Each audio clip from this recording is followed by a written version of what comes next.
Having body image concerns is a relatively common experience and is not a mental health issue or problem in and of itself. However, it can be a risk factor for many mental health problems.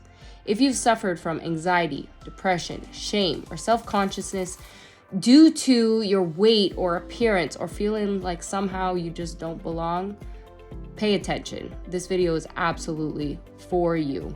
I'm going to share with you some tips and tricks on how to help cope with that and maybe help you understand that you are not alone. Join me now. Watch. Currently where I'm at with my eating disorder, distorted eating, and an update on what I'm trying to do, or redoing my program, sitting, slowing down.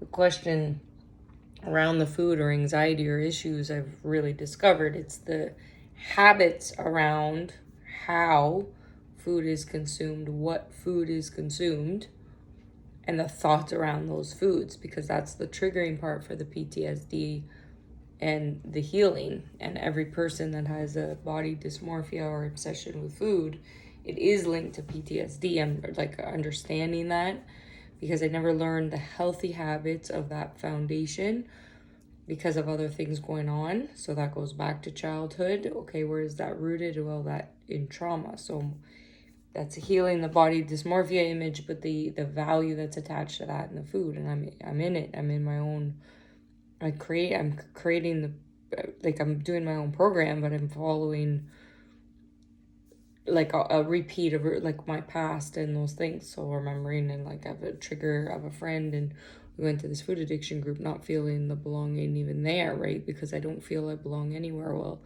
where I belong right now is in thought with myself, in spirit, that we're taking the road less traveled to understand really what I'm doing. And that's a genuineness in this documenting as I'm repeating these things that somebody else, I believe, would benefit from. And then I see that and that connection.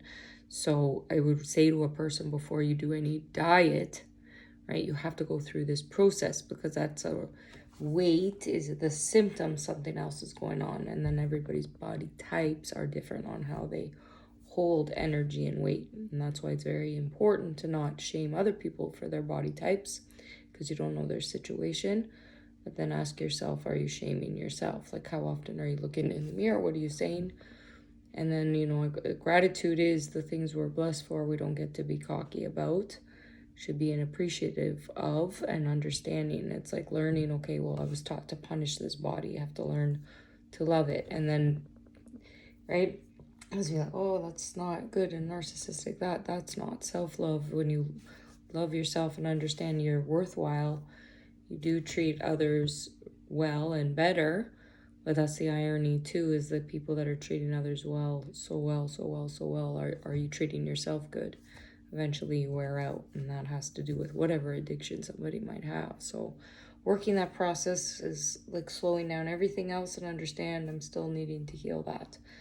And it's a blessing being able to understand that and heal. My goal, is to turn my health around.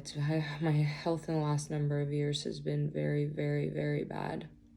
Very bad. But I'm very proud of myself for how far I've come.